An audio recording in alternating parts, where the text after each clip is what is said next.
Hi everyone. Good to be back with you for the fourth in this series, and I'm here on the land of the Barramadigal people of the Darug Nation, and I pay respect to their elders, past, present, and emerging. And for today, we are looking at one of the most interesting and quite difficult suttas.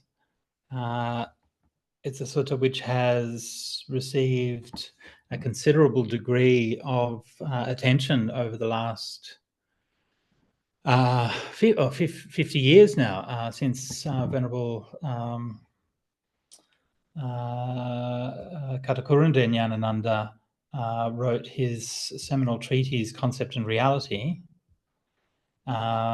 which not only the Nyanananda's book on Concept and Reality is kind of like it's kind of like the favorite book of your favorite teachers a lot of the times, and it's actually been incredibly influential in the way that we think about certain aspects of Dhamma and certain aspects of meditation.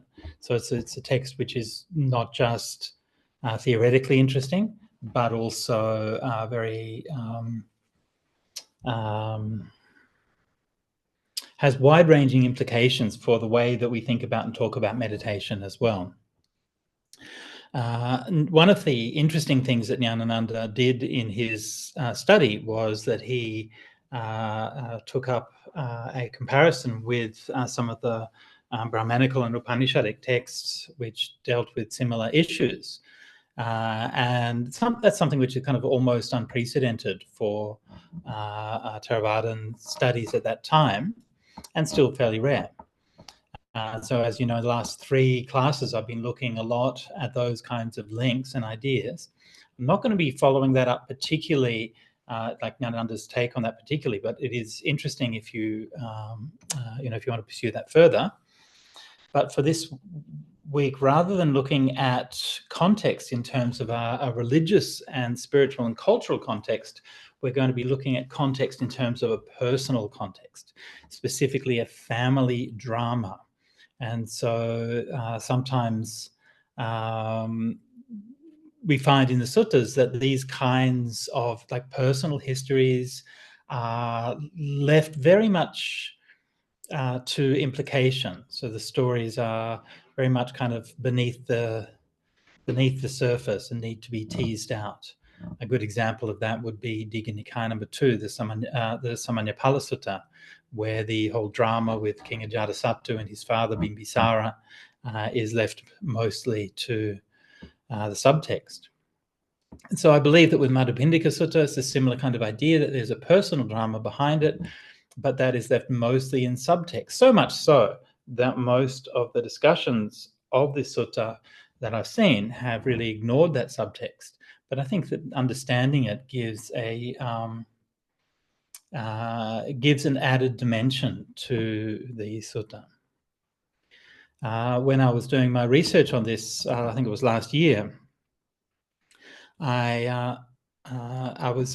one of the things I do here in Sydney is I help to teach a course on Buddhism and psychotherapy, and we do a 2-year postgrad diploma.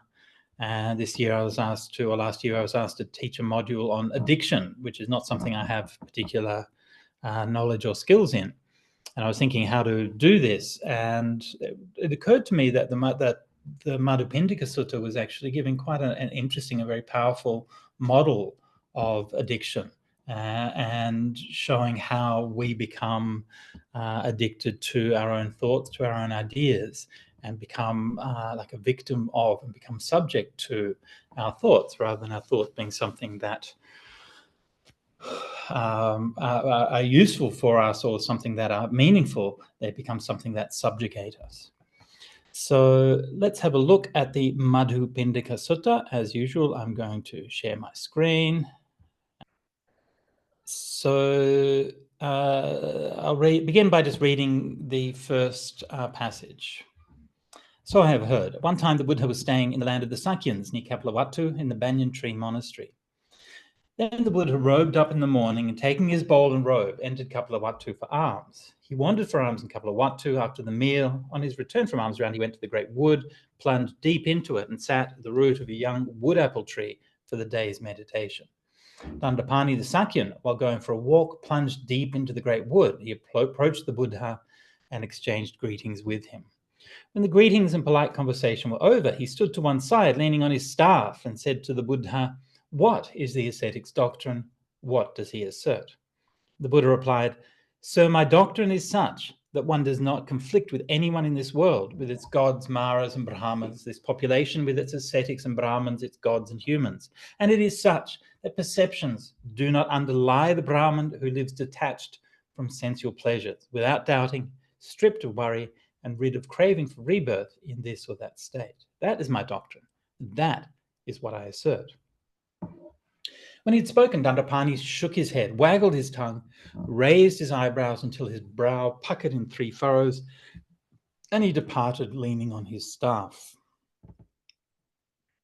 All right, so this is the opening passage in the Madhupindika Sutta, and this gives us a nicely kind of dramatic introduction to this conversation. First thing is that we're in the, let's make a few notes as we go. First thing is that we are in the Sakyan country, so obviously the place of the Buddha's family. Second thing is that we're introduced to this character Dandapani. All right, now Dandapani is kind of otherwise unknown. He's not like a well-known person, but clearly, at the very least, is sort of associated with the same clan as the Buddha. Now, according to the various commentaries and stories about it, that Dandapani was either the brother of Maya and Mahapajapati. All right, so Maya was Buddha's mother, Mahapajapati was his foster mother, and Dandapani was their brother. So this one story. Another story says that he was the father of Yashodhara, the Buddha's wife. Okay, so both of them agree that he had a close family connection to the women in the Buddha's life. Right, which is kind of interesting. Now, are those two accounts contradictory? Well, not necessarily, but if they're both true, that means that the Buddha married his cousin. Okay, so quite possible that did happen. But, or else, also could be that these are sort of separate. There was a, memory that Dandapani was a relative of the Buddha and it played out in different ways. Now you can see from this story that it already sort of framed in a kind of conflictive kind of way. Like he comes across the thing I love about this story is that Dandapani goes into the forest. He sees the Buddha meditating in the forest, and he immediately goes up to him and starts talking to him. I mean, who does that? Right? I mean, who does that just anyway for anybody meditating, right? Would you walk into a meditation center and then see somebody sitting there meditating and just go up to them and start talking? I doubt it. If it was the Buddha meditating in the forest, would you do that? Hardly likely, and hardly likely that especially the respectful family members would do something like that. So clearly Dandapani's kind of got a bit of a thing going here. Now his name, Dandapani, also suggests that. So names in Pali are typically, they tend to be much more meaningful than names in modern English. Modern English, the names are sort of so distanced from their origins that they don't really have much meaning left. But in Pali, the line between a name and an epithet is not quite as clear as we would like it to be. Anyway, Dandapani means one with a stick in their hand, a danda. And so a danda is both, in this case, is a staff.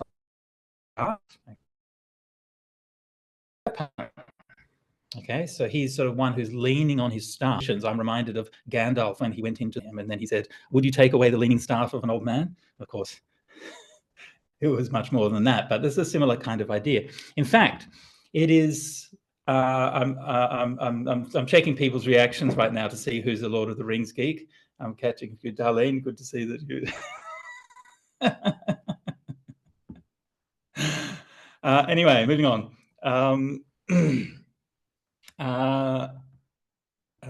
Is in fact against the Vinaya to teach the Dhamma to somebody with a staff in their hand or with a stick in their hand, because it is considered to be a weapon.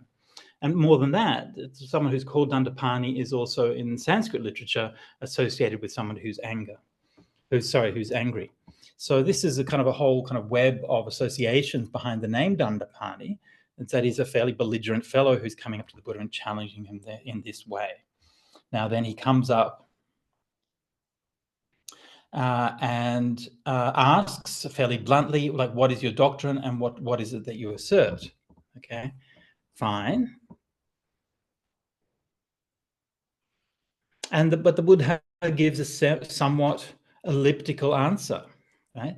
It would have been easy enough for the Buddha to say, well, what I teach is suffering and the ending of suffering. That's what he said in other cases. Or I teach about causality and the arising and ceasing of all things. And there are many ways in which he could have expressed this, and yet he answered this giving a very particular and quite convoluted response. So it seems clear that that response is very much targeted for Dandapani himself. My doctrine is such that one does not conflict with anyone in the world, right? So Dandapani is coming up with this aggressive attitude, so the Buddha immediately deflects it. Actually, I remember a story told to me long ago by one of the monks. I think it might have been Ajahn Sujato, if I remember correctly, who was going for a walk and challenged him and thought, what is it? What are you on about? And his response was, well, we're really on about not making a problem out of anything. And then they responded saying, oh, yeah, that's pretty good, isn't it? Yeah, that's good, yeah. So basically using exactly the same technique that the Buddha's used. That perceptions do not underlie. Again, an interesting rhetorical in terms of perceptions do not unusual framing. Maybe, okay. I lost all you guys. I think it's maybe a network issue at my end. Did tell me that there was a bandwidth issue. Let's hope that it doesn't recur. So the Buddha says that perceptions do not underlie. Again, is the Buddha meaning here by perceptions? Right? Now, if we look at how the word perception is used in Buddhism, typically a perception is basically the way that we see or interpret things based on what we've learned and what our past experience is. And so we learn to distinguish things and to sort of, in a way, lump things together so that we can see something as a whole. So perception is essential for us to recognize things and to make our way in the world, but perceptions can also create, but because what perceptions do is that they create this kind of unity based on someone's experience or ideas that doesn't really necessarily reflect the reality. Remember a story told to me long ago, there was an Aboriginal elder who was visiting us at Bodnyana. We were having a short talk about things, and he said he was talking with one of the local politicians, and the local politician, they were going for a walk through the bush, and the politician was complaining about the Aboriginal youth. He said, oh, these kids, they're out there stealing cars and doing this and doing that. And as they were going along, the elder was just kind of nodding, and then he would occasionally point to a plant that was growing beside the path and say, oh, by the way, do you know what that plant is? And the politician said, oh, no, it just looks like a weed to me. And okay, so go along and say, oh, what do you know what that plant is? Oh, no, just a scrub. Do you know what that one is? No, just another plant. And then the elder said to him, well, see that first one that I pointed to, actually there's a tuber which grows underneath it, so that if you need something to drink, you can dig it up and squeeze it and get something to drink. And the second one has medicinal properties. So if you take the leaves from that one and pound them up, you can use them as a paste, which is going to be helpful for your wounds. And then the other one has a resin that comes out of it, which you can take and you use for binding things like a glue from nature. But to you, they're all weeds. So this is that thing of perception, yeah, and so we suspect, right? So because this is a very personal teaching given to Dandapani, that we suspect that the Buddha's hinting at something. He's hinting that that Dandapani has some perceptions, i.e., something that's fueling these things and fueling his attitudes. So then we can ask ourselves, well, what is that? What is the actual perception that the Buddha is referring to here?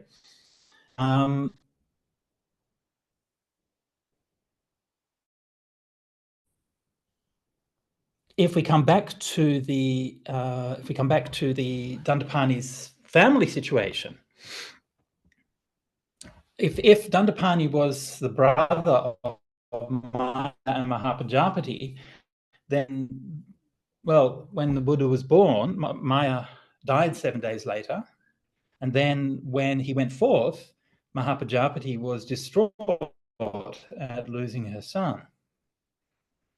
So that gives Dandapani two fairly good reasons for not liking the Buddha.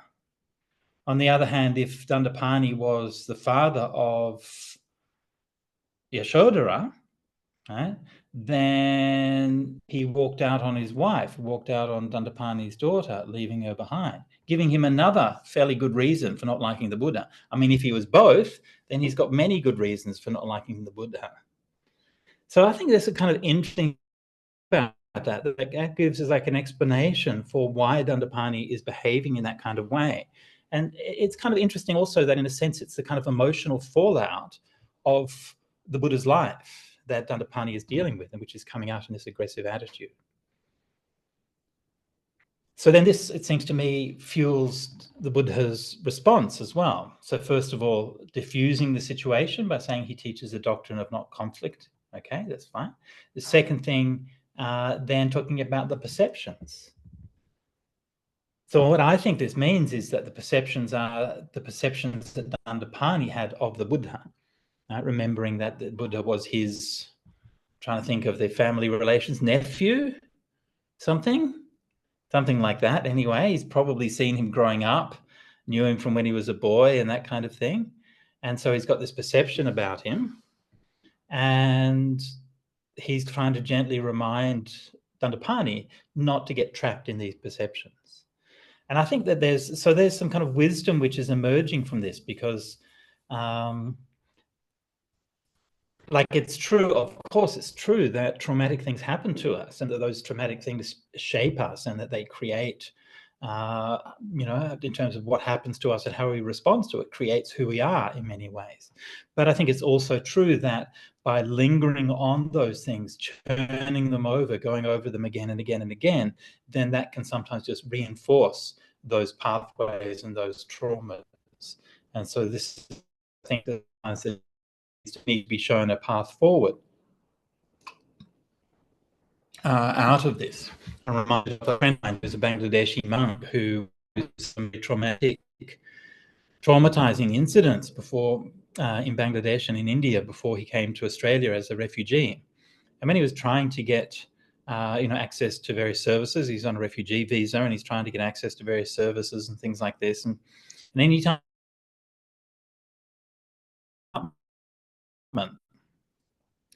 government support for that. He said, Bhante, look, I've been into so many of these offices, and every time I go into them, they just ask me to tell my whole story again. And I've just told so many times. I'm like, why do I have to tell you about all the bad things that's happened in my life? I want to leave those things behind and move on.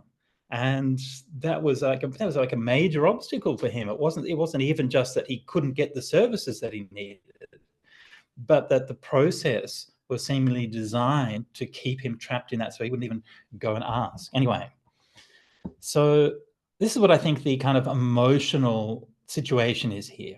This is why Dandapani has the attitude that he has, and I think this is why the Buddha is responding in the way that he does. And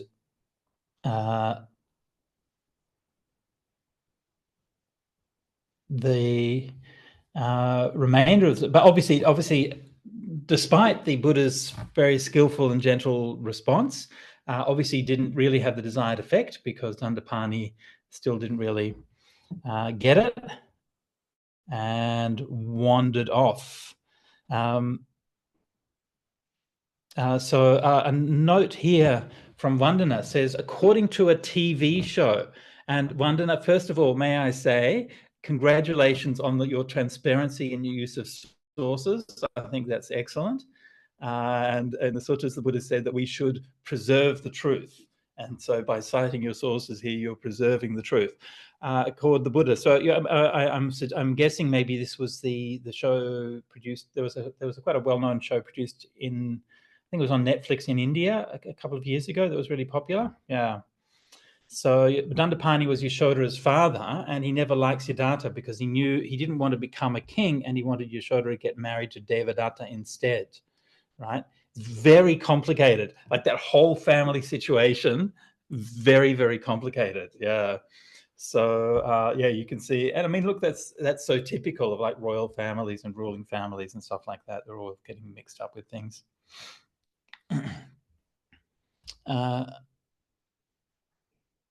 So Bhairava is also called Dandapani. He holds the danda in his hand. Yeah, so Bhairava meaning the ferocious one in Kashmiri Shaivism. Yeah.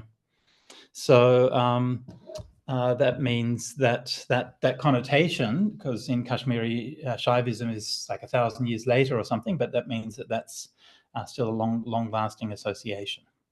Okay. So I think this is giving us a nice framework for looking at this, but it's still a very elliptical statement. So let's go and have a bit more of a look at how the Buddha and Mahakachana draw the statement out. Okay, now am I still screen sharing? No. Okay, let me screen share.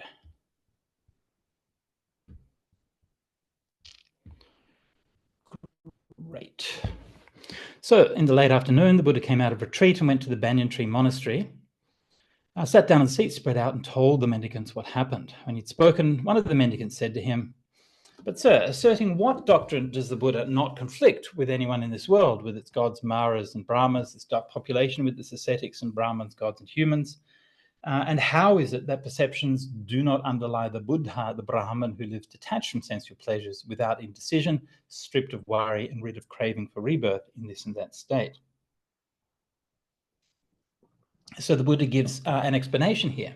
Mendicants, judgments driven by proliferating perceptions beset a person. If they don't find anything worth approving, welcoming, or getting attached to in the source from which these arise, just this is the end of the underlying tendencies to desire, repulsion, views, doubt, conceit, the desire to be reborn, and ignorance. This is the end of taking up the rod and the sword, the end of quarrels, arguments, and disputes, of accusations, divisive speech, and lies. This is where these bad, unskillful qualities cease without anything left over. That is what the Buddha said. When he had spoken, the Holy One got up from his seat and entered his dwelling.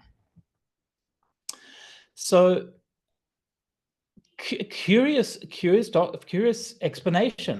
Like not only did the Buddha teach a fairly obscure teaching to Dandapani and then leave that matter unresolved or unexplained, then when he was asked to explain it to the monks, he kind of did the same thing. He took an obscure teaching and explained it in a fairly obscure way, which then required more explanation. So the monks who were present then wanted to seek even further explanation. So that kind of two-layered explanation it's an unusual structure to find in the suttas. So the Buddha would sometimes use this approach. Like sometimes, normally the Buddha's teaching is explained in a way to try to make the meaning as clear as possible. But in certain cases, he would present like a puzzle or an enigma or a paradox to try to kind of stimulate some response from people. So it seems perhaps that's what he's doing here.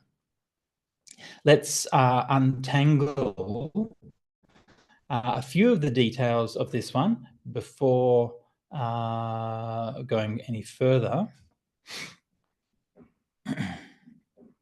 Okay, so judgments driven by proliferating perceptions.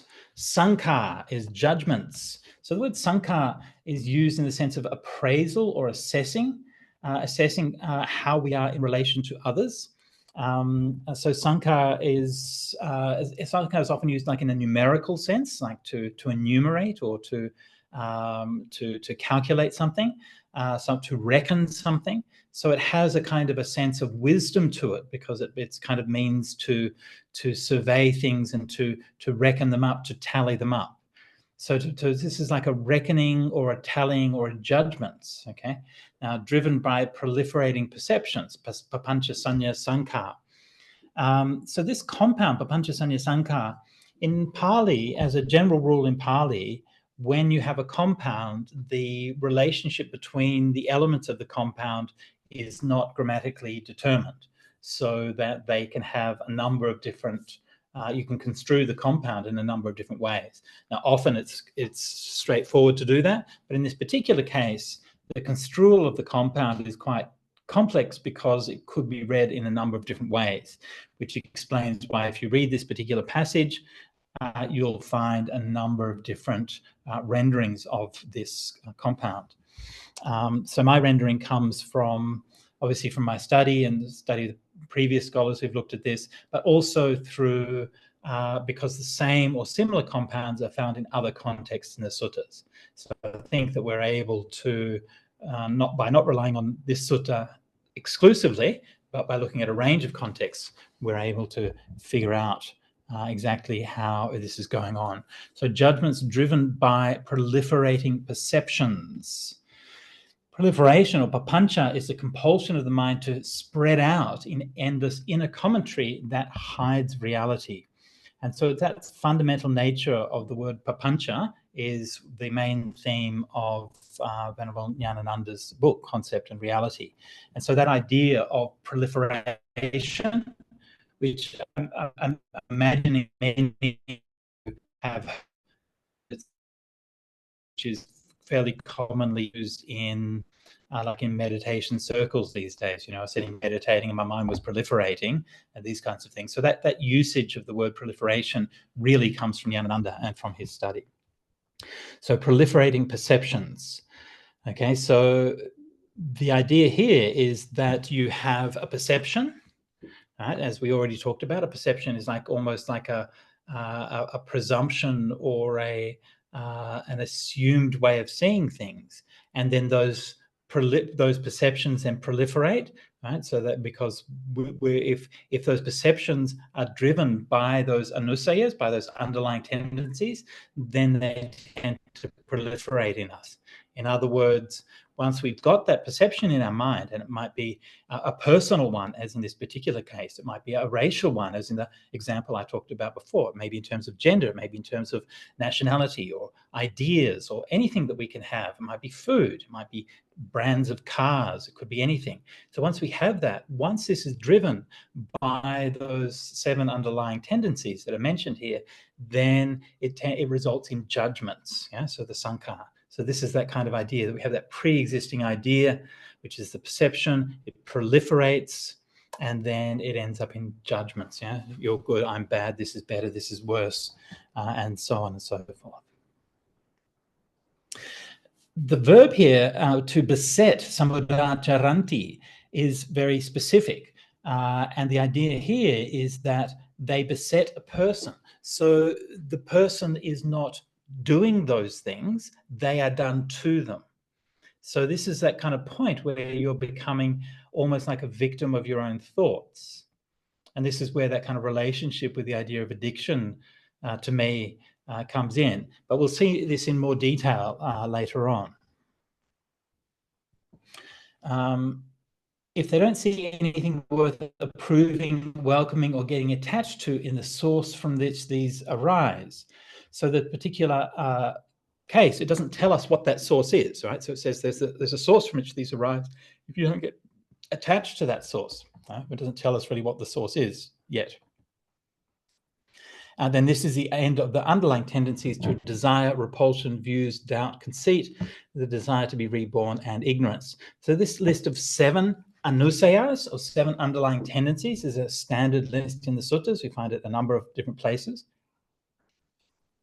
It's fairly similar to the list of the 10 fetters or 10 sanyojanas, but a little bit abbreviated. So desire, repulsion or negativity or aversion, views, the opinions and theories you have about things, doubt, conceit, right? So the conceit of I am, the bhavanusaya, the desire to be reborn, and ignorance.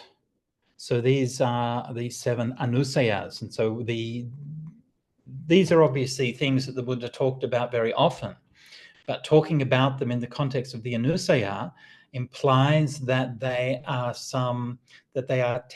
almost like that they are unconscious.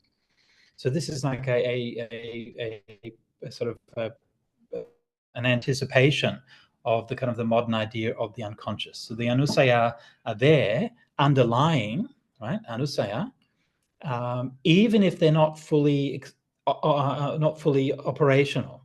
So that elsewhere in the suttas, the Buddha gives the example of a young baby who's born, and they may be not acting out on these things, right? So a young baby doesn't have views, for example, but that underlying tendency to views remains within them.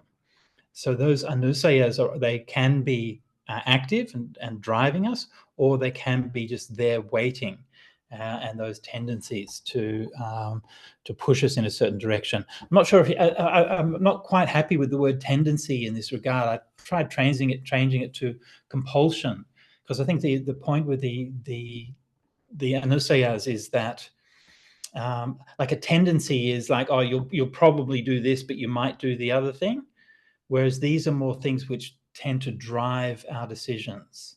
So sometimes maybe compulsion might be better, but that's also a bit too specific anyway. So I'm still translating it as tendency, but I'm just worried about it, as I usually am with my translations. So I'm just taking the opportunity to share my worries with you in the hopes of getting a bit of empathy about the difficulties of the job of trying to be a translator. But anyway, moving along. So this is where these bad and skillful qualities cease without anything left over. So that's giving us some more idea. It's building on the Buddha's initial statement, but it's still not really kind of explicit. So the monks again say, what are we going to do? They said Mahakachana is praised by the Buddha and esteemed by his sensible spiritual companions. He is capable of explaining in detail the meaning of this brief passage for recitation given by the Buddha. Let's go to him and ask him about this matter. Then those mendicants went to Mahakachana, exchanged greetings with him. And when the greetings and polite conversation were over, they sat down to one side. They told him what happened and said, "May Venerable Mahakachana please explain this." Mahakachana said, "Reverends, suppose there was a person in need of heartwood. And while wandering in search of heartwood, he'd come across a large tree standing with heartwood, but he'd pass over the roots and trunk, imagining that the heartwood should be sought in the branches and leaves. Such is the consequence for the venerables. Though you were face to face with the Buddha, you overlooked him, imagining that you should ask me about this matter, for he is the Buddha, the one who knows and sees. He is vision, he is knowledge, he is the manifestation of principle, he is the manifestation of divinity. It's Dhamma Bhuta, Brahma Bhuta. He is the teacher, the proclaimer, the elucidator of meaning, the bestower of freedom from death, the Lord of truth, the realized one. That was the time to approach the Buddha and ask about this matter. You should have remembered it in line with the Buddha's answer." And the monks replied, "Certainly, he is the Buddha, the one who knows and sees. We should have asked him then. Still, Mahakachana is praised by the Buddha and esteemed by his sensible spiritual companions. You are capable of explaining in detail the meaning of this brief passage for recitation given by the Buddha. Please explain this if it's no trouble. Well then, reverends, listen and apply your mind well, I will speak. Yes, reverend, they replied. My Venerable Mahakachana said this. Then he repeated the Buddha's statement. Judgments driven by proliferating perceptions beset a person, and so on. And then he goes on to analyze that statement in terms of the six senses. This is a characteristic approach used by Mahakachana. So Mahakachana is known for his left analytical understanding. And he typically analysis in terms of six senses, as opposed to, say, Venerable Sariputta, who more commonly uses the Four Noble Truths for his explanations. And as usual in Buddhism, with the explanation of the six senses begins with the eye and sights, and the remainder are meant to be understood using the same template as this. So let me read the passage. Eye consciousness arises dependent on the eye and sights. The meaning of the meeting of the three is contact. Contact is a condition for feeling. What you feel, you perceive. What you perceive, you think about.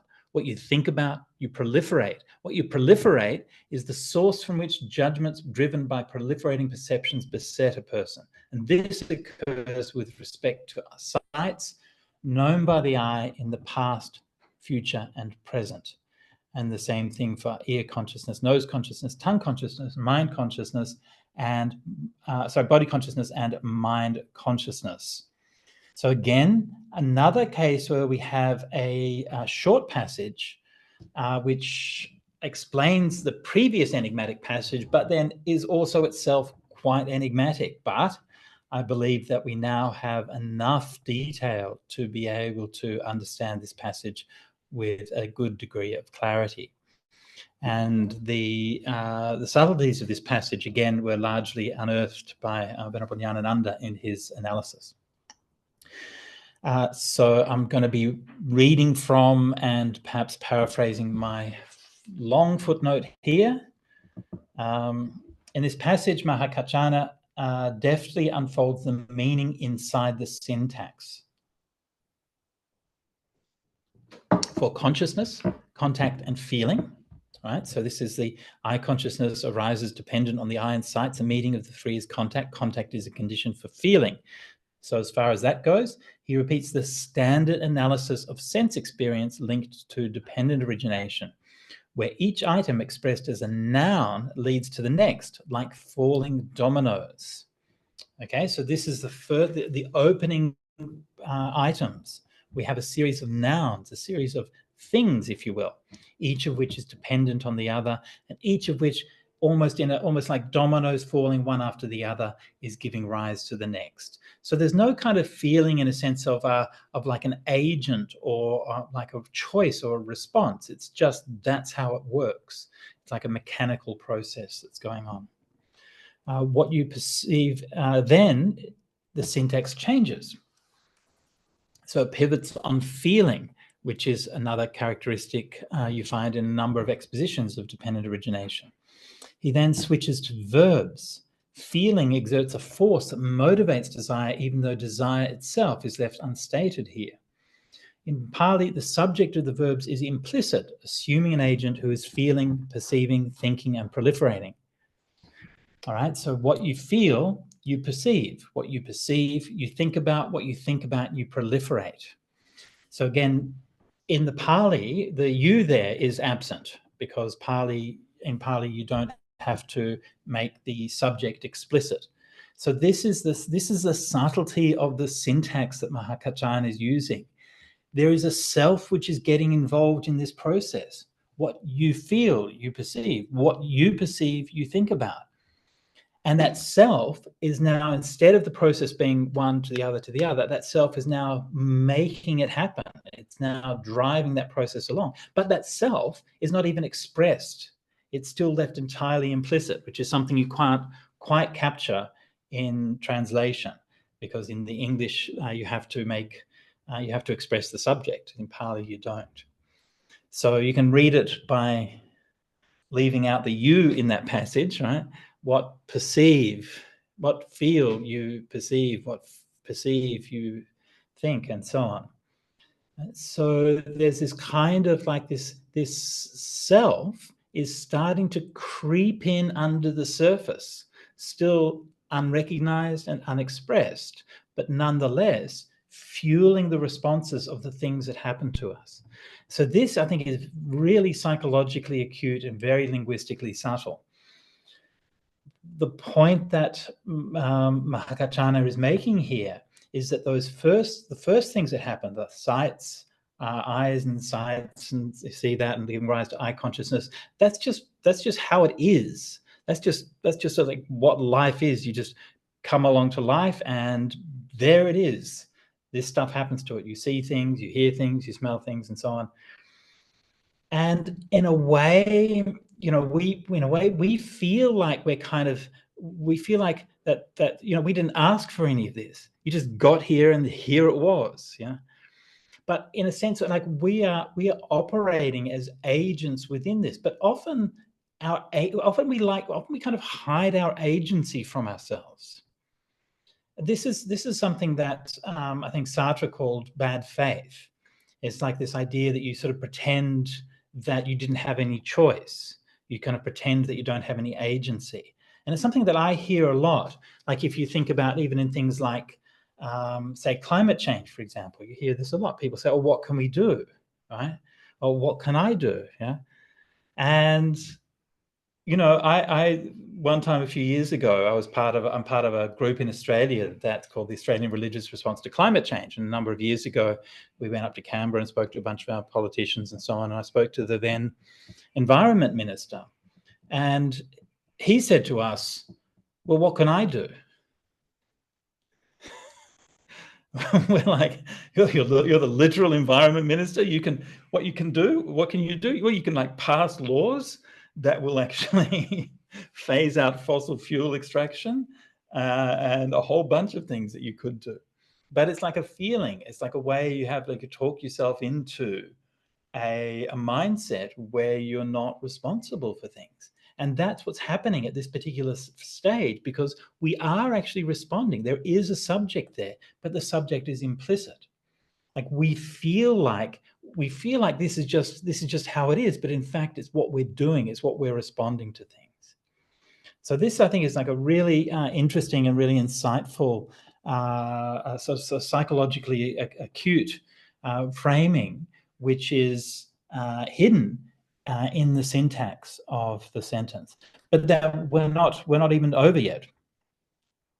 Once we have what we think about, you proliferate. Another thing I should mention here. Okay, so see that sequence: you're feeling, to perceive, to think about, to proliferate. So here it's kind of moving from something which is relatively more like passive, like you just feel something, to perceiving something, which is a bit more active, then to thinking about it, which is more active again, to proliferating about it. So one of the distinctions that this sutta is making is between thinking and proliferating. And this is a very practical distinction. In the suttas, thinking as such is not considered to be something bad. So this is what we call vitakka. So there are good vitakka and bad vitakka, right? There's kusala and there's thoughts of greed, hatred, and delusion, thoughts of kindness and compassion and renunciation. There are wise thoughts and there are foolish thoughts. So thought in and of itself is not considered to be bad. So this is something which I think is often overlooked by meditators. Meditators come there to sit meditation, and they've heard that when you meditate, your mind is quiet and your mind is peaceful. And you sit down to meditate and your mind is not quiet and your mind is not peaceful. And then you're like, there's something wrong with me. Yeah? Actually, that's just how minds work. There's nothing wrong with you. That's just normal. That's just how it is. The problem isn't the thought. The problem is those forces that are driving the thoughts, which in meditation, we usually talk about the 5 hindrances. In this particular sutta, it's going to a deeper level and talking about the underlying tendencies. So don't get too caught up in the thought itself. Like that's just chasing after the symptoms. In the meditation, if we focus on stilling the mind through the meditation, then the thoughts will become quiet by themselves. Now, what is considered to be unwholesome is proliferation or papancha.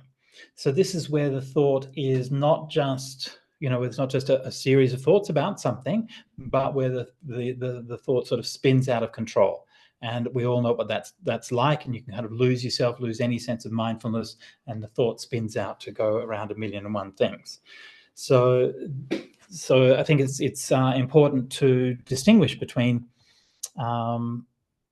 thought, vitaka, and papancha, or proliferation. Okay, so I just saw that Giordano has asked in the chat, how do we apply that to meditation? So hopefully that's gone some way to answering that question, but let's continue. Okay, so what you proliferate is the source. So this is now answering the question from the previous passage. So the Buddha, if you recall, previously said that, where are we now? If you don't find anything worth approving, welcoming, or getting attached to in the source from which these arise. Now we're learning what that source is. Yeah. So the source is proliferation itself.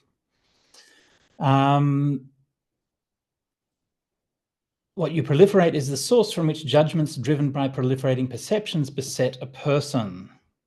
And this occurs with respect to sights known by the eye in the past, future, and present. So this is now shifting the syntax once again. So we started with a static series, like your mind is just things happening. Okay, then we're starting to do things. It's starting to become more active, flow like a river flowing faster and faster, but with the self, with the agent, the subject, still left unexpressed, still assumed, and still not perhaps fully formed, driven by the underlying tendencies, but not yet fully formed. But through papancha, through that proliferation, now the verb is now shifting, so that instead of the subject being the one who's pushing it, then the subject is now in the accusative, the purisan, who is being done to. So you're not doing, you are being done to. You are being beset by these things, being overwhelmed by them, being swamped by them. Samudacharanti. And so those things happen at the same time, right? So the idea of the person is now fully explicit. So now we actually have an agent who is in there, who's there. It says, I am. This is the self, which has now appeared in this process. Before, the self was assumed, the beginning of the process was entirely mechanical. Then the self started to appear underneath. Now the self is fully explicit. But at the same time as the self becomes explicit, it's also beset by these things. Again, very interesting, and I think psychologically acute, because one of the whole things with the self, like if we think about this idea of the self, is that the self should be our agency. Like it should be like what we are should be like unambiguous and clear, and then what we come from, like how we make decisions and so on, based on ourselves. But the reality is it's not like that at all. We think we know who we are, but we don't really know, and we're constantly second guessing ourselves. We constantly don't really know, and we feel like as soon as our sense of self emerges, it's being beset. I mean, you can think about this developmentally, for example, right? So think about teenagers. Right? So teenagers are grappling with trying to figure out who they are, trying to find out who myself is. But at the same time as you're grappling with that, you're feeling like yourself is being constantly overwhelmed. That's why, teenagers think, oh, everyone's out to get them. Society's out to get me, school's out to get me, parents out to get me. You're constantly beset and overwhelmed, while the sense of who you are is not really fully formed or confident inside you. Yeah. So this is kind of, the more that you go into this passage, the more depths and subtleties that you reveal. And then finally, the final thing that's really introduced here is that it says with respect to the past, present, and the future. So now we're introducing the concept of time. So time is what emerges from this process of proliferation. Remember, come back to the beginning, I sees forms, gives rise to I consciousness, and there's no concept of time there. Everything's in the present. Yeah? And then the feeling, perception, everything's still, perception, the kind of past is starting to be implicit there, right? Because perception's shaped by the past. But now that proliferation is sending us off the past, present, and future. And that occurs at the same time as the self is, right? Because that's one of the functions of the self, is to assure one's own personal continuity in the past, the present, and the future. And so now, once you do that, then you're kind of stuck, because the person that you are is what has emerged from that process. And you have now created this person. And as soon as you're creating a person, you're also creating the failure of agency. You're no longer able to act and shape your future, because you are the victim of all of these things that have happened to you, and you're the victim of your own proliferation. And again, I think that this is another sort of key aspect of addiction. So the addict is somebody who who feels in themselves, feels like they can't envisage another future for us. And I often think about that when I'm thinking about the way that we as a society are becoming conditioned to think about the future. I've had a lot of conversations in recent months with people about AI. I'm sure many of you here have also had similar conversations. And one of the things that, you get an ear for hearing is when people say, oh, it's inevitable. Right? Oh, that's the way it's going. Oh, that's the future. Oh, this is entering the AI era. Oh, really? It's inevitable? That's why they're seeking another round of hundreds of billions of dollars in funding, because it's inevitable. If those hundreds of billions of dollars, what happens? Well, it doesn't happen, because it's not inevitable, because it's what people have decided to do. And none of these things are inevitable. And so to me, I listen for those things and think that's actually kind of that's the language of an addict. Like that people we've taught ourselves, or we've allowed ourselves to be taught, to be fatalistic about our future, to think we have no control over it and that we can't shape our future. And we are being, we're having our own capacity to imagine a different kind of future, so leached from us little bit by little bit. So I think it's really important to pay attention to these kinds of narratives, because you hear them again and again and again. And, just try to reframe them and try to ask yourself, maybe we could have a different kind of future. Maybe we could be using our technology to create abundance rather than to create devastation. Maybe we could be creating a world that had different values and different priorities. And there's no particular reason why we have to be, railroaded into this particular world. And that's what happens with that papancha. It proliferates about. And again, I think a lot of this futurist thinking that we have today, from like the rationalist thinking, long-termist thinking, and so on, effective accelerationism, these kinds of ideologies, they're all kind of based on this proliferation, where what starts out feeling like a relatively straightforward series of influences ends up proliferating into something which is just kind of madness. But when you're kind of subject to it, and when you're in that world, it feels like it makes perfect sense. So I think that this sutta gives us a chance to reflect on that, and to maybe teach ourselves to be more aware of where that proliferation happens, and on tracing it back, so that we can see how our sense of self is emerging from that process. So in meditation, then we can see that, let's say if we're meditating, we're contemplating on the six senses, and maybe you hear a sound, and the sound, again, according to this sutta, hearing sounds And the ear, it gives rise to sound consciousness. Fine. And that just happens, more or less. I mean, even that doesn't quite just happen, because you have to still pay attention to it, but still, more or less, that just happens. And then there's maybe a feeling of it. Maybe, oh, I'm annoyed that person over there is moving when they should be sitting still in meditation, or something like that. And then that feeling is kind of, that perception is like underlying it.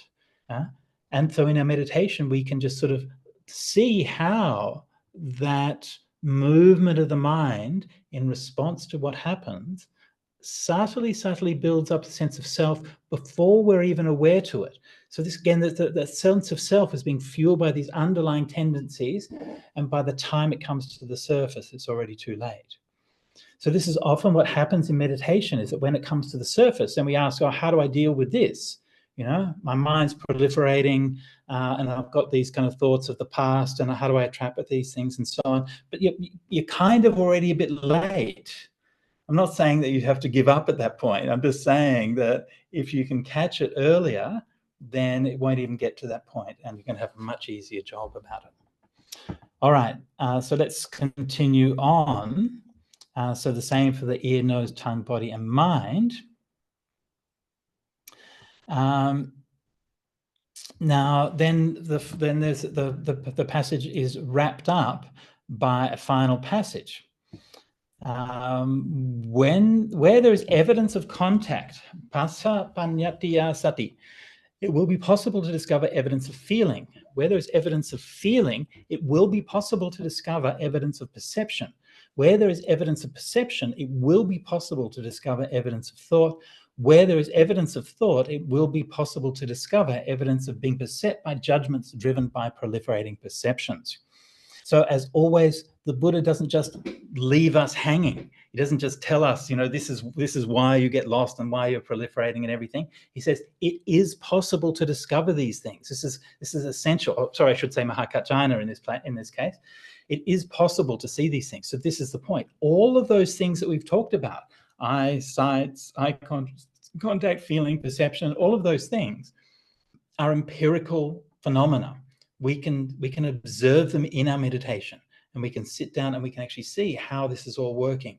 It is possible to discover this evidence. And by saying this, then the Mahakachana is directing our attention away from the result, right? Away from getting caught up in that cloud of perception, and back to those things that underlie that whole process. So this, again, this is showing like the rationale for a lot of different kinds of meditation, especially meditations on the vipassana side. So if you've done, I'm sure most of you have done some vipassana type meditations where you're like focusing on like feelings in your body, or like being aware of the elements and so on in your body, and you keep coming back to hearing, or touching, and like noting that that just kind of very kind of basic, simple phenomena. So that's why these meditations work. That's what they're doing. They're coming back to that first stage rather than getting caught up in the proliferation. Where there is evidence of contact, it will be possible to discover evidence of feeling.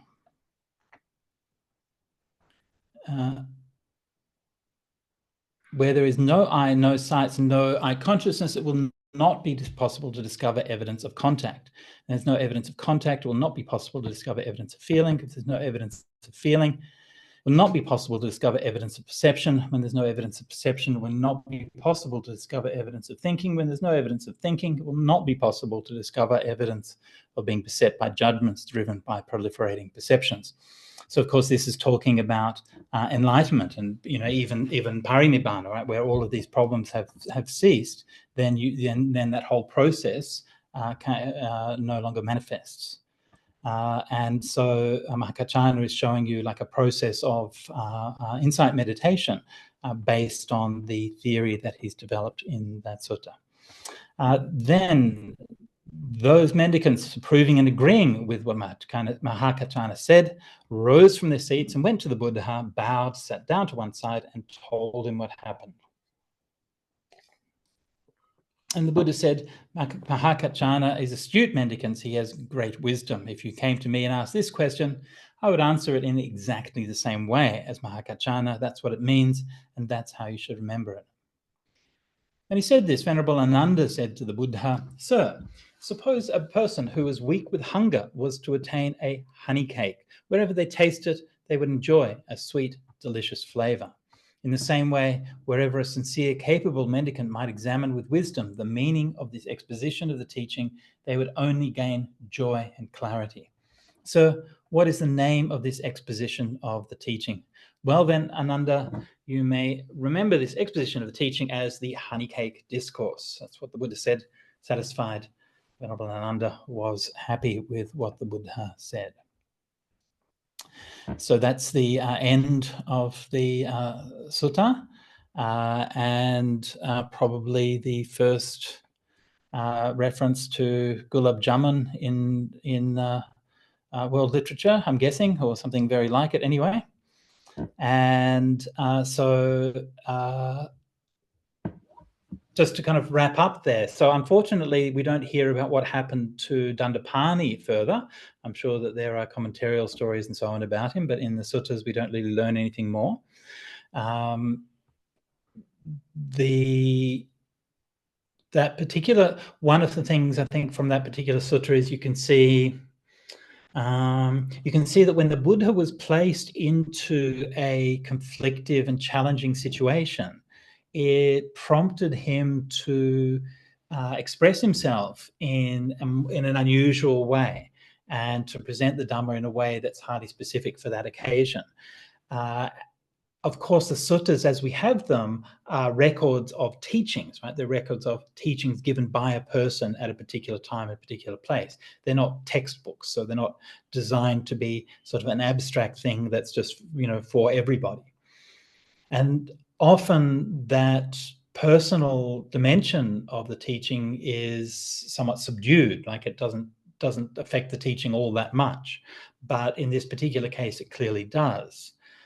So one of the things that this is showing us is that not only is the teaching very personal in that way, but also it's then explained in a way that can draw out a more universal meaning. So this is another, I think, really interesting part of it, that you have something which is very particular, I believe, for Dandapani's situation, and yet I think there's something that we can all learn there. And that basic idea that we get caught up in our perceptions, right? Something happens to us in the past. That perception, in a way, is kind of fixed, and it shapes our underlying perception of not only ourselves, but also of the other. And those underlying perceptions, without us really being aware of it, fuel the way that we see things, fuel the way that we think about things. And then we can create our sense of self from that perception. So we like to think that we are who we are, and that we are the ones who make ourselves, right? And we like to feel that we have agency over who we are. But the sutta is pointing to this idea that the formation of the self isn't as straightforward as that. It's something that emerges from our experiences and from our responses to experience. So the Buddha is not saying that we have no agency about who we think we are and about our sense of self. He's saying that if we are not aware and if we don't watch out, we can become trapped and become the victims of our own past. And I think probably all of us would know people who are like that, or maybe we've been like that ourselves, people who get caught up in some event of the past, caught up in some injustice, ruminating, going over and over again, and sort of trapping yourself. And like the way that, like, it's kind of weird feeling sometimes when you maybe you get into a conflict with somebody, get into an argument with them, and then in your head you're going over thinking about them, and they're like this and they're like that and so on, and then you like bump into them, and it's like really awkward because you're confronted with the actual reality of the person who you've got such a clear idea of in your head, and then you actually meet them and you realize, oh yeah, it's actually a person. It's not just this idea that I'm carrying around in my head. And that idea is necessarily, at best, only a tiny fraction of who that person is. So let me maybe go to some of the chats. So if anybody has any questions or thoughts on that, I'm aware that it's a pretty difficult and pretty challenging sutta. So if anyone has any thoughts, then let me know. Okay, so Bhante, a Pali question. What's the super long word at the end of the paragraph? So presumably you're talking about, let me scroll up a little bit.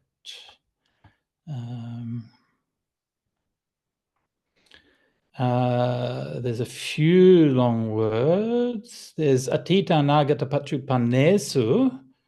Is that the one? That means with regards to the past, present, and future. That's the longest word, so I'm going to assume that that's the one you're talking about. If it's another one, Deborah, you can pop that into the chat for me and see. But yeah, I think it's Atita Nagata Pachupanesu with regards to the past, present, and future. Sorry, I can't see the sutta anymore, but there was a extremely long one several paragraphs back. Several paragraphs back. Just looking for the longest compound. There are some longish compounds here. You probably mean this one. Maybe this one? Oh, I can't see the, No, I'm going to post it in the chat for you. thank you. There's that one that's long, isn't it? Let me share my screen.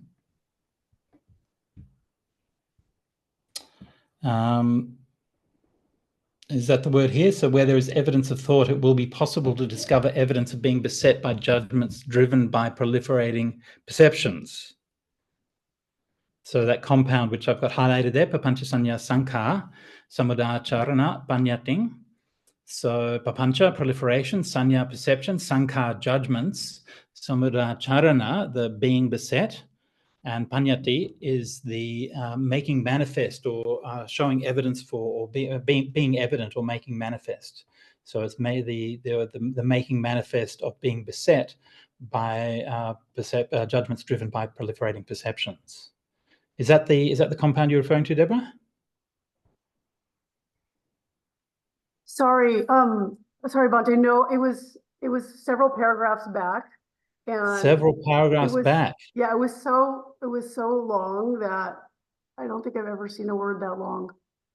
In Pali, you can more or less compound things as much as you like. So there's no particular limit on compound length. But in canonical Pali, you don't tend to have so many long compounds. Maybe this one. Yeah. There we go.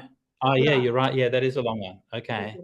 So yeah, in Pali, you don't have extremely long compounds all that often, but later Pali and Sanskrit you do, even much longer than that. So this one is danda dana satta dana kalaha vigaha vivada tuang pe sunya musavadanang. So danda is the stick or the staff or the weapon. Dana is taking up. So taking up of the weapons, taking up of the staff. Satta dana, taking up of the weapon. Kalaha is conflict. Vigaha is also conflict. Vivada is also conflict. Tuang is an interesting little addition there. Tuang means for you. Yes, for you. Pesunya is divisive speech, and musavada is lies. So I see that tuang is, I've translated it as accusations. So that's probably, I guess, according to a commentarial explanation, but tuang is not a standard phrase. But I guess it's like the idea is it's you. You're the one.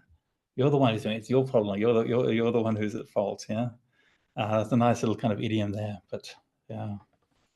So welcome to the. How's your Pali going anyway, Deborah? I know what papancha means, so I'm making progress, but yeah, I just don't know enough about it to. When I saw that, I couldn't quite figure out how that works, but I also don't want to distract from from Yeah, the focus yeah, here, but yeah, thank you. yeah. Yeah, the compounds is like a kind of a dark art in Pali studies. Like it's kind of there's some science to it, but there's also quite a lot of intuition as well. So yeah. All right, we're going. Deborah Atilak. Oh, that's Ananda, isn't it? Ananda, how you going? I think it's Ananda. Should raga nusnaya be sensual desire rather than desire? Either way, raga is, raga just means desire, generally speaking, can often mean sensual desire or sexual desire, but also can just mean desire. Pali is very rich in words that are synonyms for desire, so it's very difficult to capture them, the nuances in English. Giordano asked about how we can apply this to meditation. I'm aware that he asked that sometime before, and he repeated at the end. Can you explain a little bit more about what I can do about it? Sure. So let's just, we've been through the sutta, and when we're studying suttas, our first task should be to understand, what is the sutta saying? Who's talking, what are they saying to whom, and how did they understand it? So this is like an empathetic reading, all right? So don't come to suttas and be immediately saying, what does this mean for me? How can I practically apply this? Okay, just be a bit patient is all I'm saying, okay? Because if your question is, how is this relevant for me? Then you're assuming that it is relevant for you. Maybe it's not. There's no particular reason why it should be. The Buddha wasn't speaking to you, so maybe it isn't relevant for you. So read it, try to understand how was it relevant for those people at that time first. Yeah. We've done that. Okay. So we've gone through, we've spent an hour or something asking about that. And now we can begin to ask the question, well, what might that then mean for me? So let's reflect. I've already talked a little bit about how these things can be applied in meditation. And another context I mentioned was addiction. Now, addiction we think of as like a medical condition, sometimes a physical condition. But of course, it's something that we all have, right? We're all attached to things and unable to let go of them. So maybe this can give us a framework where we can start to investigate this. So, for example, let's suppose that there's something that you can't give up, right? Something that you feel like, maybe you felt like you've wanted to stop spending so much time on your mobile phone, or maybe you felt like, there's a particular, you spent too much time watching Netflix or whatever it might be. It's something that you feel that you're doing too much and you haven't been able to give it up. Or sometimes like addictions can be more subtle. Like addictions aren't necessarily things that are exclusively negative. So it might be something like, let's say, success, right? Or being likable, right? And, that can be in your job. Like you can be addicted to, getting a pay rise, getting promoted, impressing everybody. And then you can start to ask yourself, like, why, right? What's going on? So this can cause us. This can help us to question that sense of being beset, right? Of talking ourselves into being the victim of our circumstances. Yeah?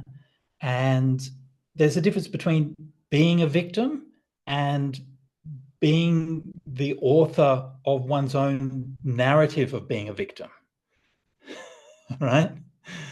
Being a victim is when someone drops a bomb on your house and blows it up, then yeah, you're a victim, yeah? Being a narrative of being a victim is being trapped into that narrative for the rest of your life. And what happens then is that we define who we are. We allow ourselves to be defined by the worst thing that's happened to us. And we carry that within us, and we give it life, and we give it energy, and we make ourselves into that thing. And the more that we make ourselves into that thing, the more we are being trapped by that trap of the past. So yes, we can acknowledge that bad things have happened to us, yeah. And if that story of Dandapani is true, then yeah, terrible things happened in his past, and no doubt that was traumatizing. But at the same time, that was a long time ago, and life goes on, and we can't just allow ourselves to live that life of entrapment. So once we can realize that that's what we've done, we've created ourselves, defined by that narrative that we're telling ourselves, we can start to recognize it. So you start to recognize, oh yeah, I'm telling myself that story again. I'm telling myself the story of how I'm a victim. I'm telling myself the story of how that person did those bad things to me. I'm telling myself the story of those things. And we can learn to recognize that. And then when you learn to recognize it, then you can trace it back. So you can see things like, say, that emergence of an implicit subject, right? Remember the feeling and perception and so on. So again, think about how that works. That might work, for example, we saw that seemed to have been triggered in Dandapani's life when re-encountering the Buddha after he came back home to the Sakyans, and then that seems to have triggered that with him. And that's sort of a common way that happens, isn't it, right? It might be some kind of association. It might be a particular smell, it might be hearing a particular song, it might be meeting a particular person, or maybe for whatever reason that memory or that thought comes back, and then you can be vividly back in that moment. It happened all of those years ago, right? I mean, you can think about, for example, something mortifyingly embarrassing that you did while you were in high school, and then you can go back and you can think about that moment and you can feel that embarrassment come up, just like you were 15 years old again. And so we kind of carry that through. And so, we can start to see, this is where those subliminal conditions are coming. So then in meditation, we can see that process unfolding and gradually come back to the reality of that present, of just that, the six senses and how they're operating. So the more we remain in those senses, the less opportunity we are giving for that process to unfold, and the less we're going to be trapped by that proliferation. So that is then the good news that the sutta is giving us, and that Mahakachana gives at the end, which is that all of these things are evident. We can actually see them all, right? And that is so empowering, because that is like that's saying that we don't have to be the victim of our own narrative. And so this just to me is a very profound sort of, both theoretically but also practically. One of the things that I think is interesting about it is that I talked about how Mahakachana uses that syntactic subtlety, like to express that the psychological process through changing the syntax of the sentences. And I mean, at the end of the sutta, the Buddha said, I would say it in exactly the same. For me to question what the Buddha was saying about that, but that's actually not really the Buddha's style. Right? The Buddha's style was to be much more straightforward and much more explicit, and so the Buddha sort of tended to lay things out. Mahakachana's teaching on that is much more clever, and he kind of leaves. He's folding so many of these things into that implicit linguistic structure, which is not really how the Buddha tended to do things. So, but I think you get a different perspective on the Dhamma from that. Okay, so Pat asks or comments that it seems the sutta is describing the process of conditioning and thus the hindrances. Exactly, yes. And as Vandana remarks, yes, we need certain conditioning to function in this world. Yes, absolutely. So this is why, like all these things we've been talking about, like thoughts and perceptions and all of those things, you need these things. Like, we need to learn from the world, and we need to have perceptions. Nothing wrong with perceptions. The problem is, of course, when we take it to be reality, take it to be something more than what it is. And so and that when that happens, rather than perception serving us, we're serving our perceptions. And again, that's kind of one of the lessons in this, is that we think that we're the one who's in control of these things, whereas in fact we're just being controlled by our conditions. Vandana also comments, it's interesting when you think about it, how we get conditioned or create perceptions since our birth. For example, a 3-year-old licks his boogers until he was told not to do it. Then he slowly accepts this fact that boogers are not for eating. Thanks for that, Vandana. That was very uplifting. It was beautiful. It was beautiful. Thank you. Yeah. And she mentions also the idea of egocentrism. So in the kind of Western philosophy, a Western way of thinking about it since Freud, we talk about ego, right? Interestingly, ego was never used by ich. He just used the ordinary language version. But there's a difference. The difference between that and in Buddhism is that the ego, in a sense, is a kind of static thing. Whereas you can see from here that the sense of self in Buddhism is very dynamic, and the idea that it's static is a delusion. So the Buddha didn't use any word that directly correlates with ego, but the word he used was ahankara, is I-making. So this is a process of creating a self. And this is what you can see in this sutta, is that's how that process works. We're creating what seems like a static sense of self, but in fact it's a dynamic and conditioned process. Okay, good. Where are we going now? How can we catch our proliferation earlier? Mindfulness, right? So mindfulness is always the best way. So when you're meditating, watching your breath, you're being mindful of the breath coming in, breath going out, breath coming in, breath going out, and then mind wanders. Now, the quicker that you can catch your mind wandering, then the less it will go stray off into that proliferation. Right? So that's mindfulness is what keeps you there, and that whole process of meditation. Okay, Giordano says, is there any way to see this sutta more simply? I'm pretty confused with this one. It's good to see that we as beings are constantly proliferating. Is it good? Not necessarily. It's good to see that we are. Yes, it's not good to be constantly proliferating. It's good to recognize that we are. Look, Giordano, don't worry about it. It's a difficult sutta, and there's a lot of this one till the end. So I've been reading and studying, contemplating this sutta for like 30 years now. So don't worry, you've got time. Okay, if there's something that you can bring away from it, then that's good, and then can come back and consider it again. Yeah.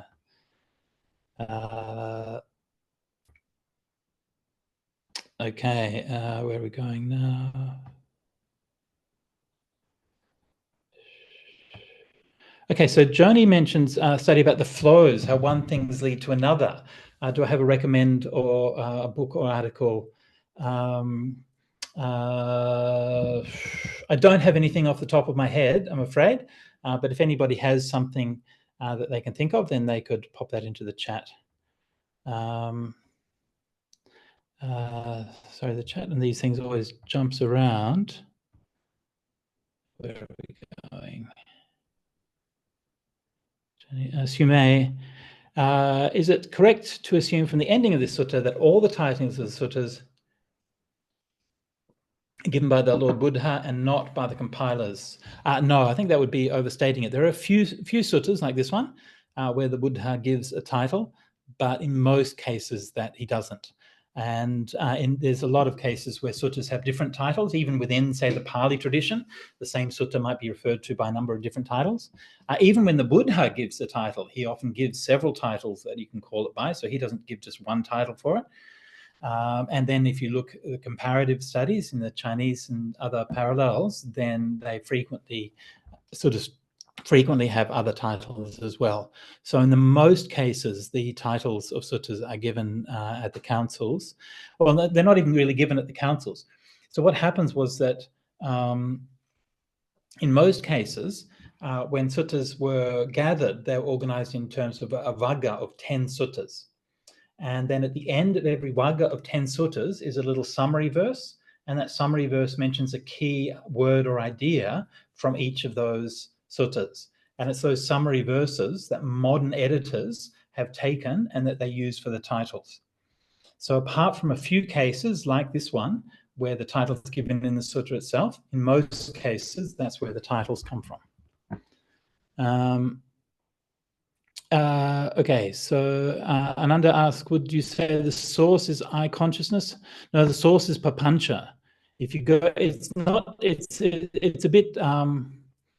bit it's a bit subtle in the text itself, and it took me a while to figure that out. But yes, the source is papancha, which is driven by greed, hatred, and delusion. So that's ultimately what is the source. Yeah. So Kaz says, thanks, Bhante, for your useful teaching. Well, Kaz, thanks so much for your presence, for being here, and thanks to everybody else for being here. And thanks to Sati Center and Rob and everyone here for the last 4 sessions. And may I also repeat that thanks to Rob and the Sati Center for putting this together. Pat says, thanks. I'm not a meditator nor a scholar, but this is profoundly interesting, enjoying these presentations. Okay, well, very good. Hopefully it can encourage you to maybe be a meditator and a scholar. I don't know, but at least coming along to the class, then that's good. Okay, so, and some more expressions of gratitude and thanks there from Vandana, Joni, Deborah. Thanks to all of you. I really appreciate it.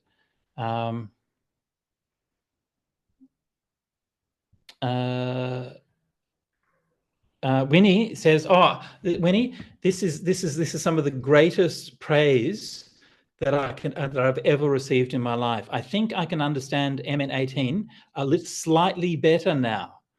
Excellent. That is perfect. That's exactly why I'm here, right? If you can understand it slightly better, then I feel like my time on this planet has not been completely wasted. So thank you so much for that. That's really appreciated. So it looks like we've run out of time. So we will probably wrap up about there. Thanks once again to Rob. Do you have any final words, Rob, to wrap up with? Yeah.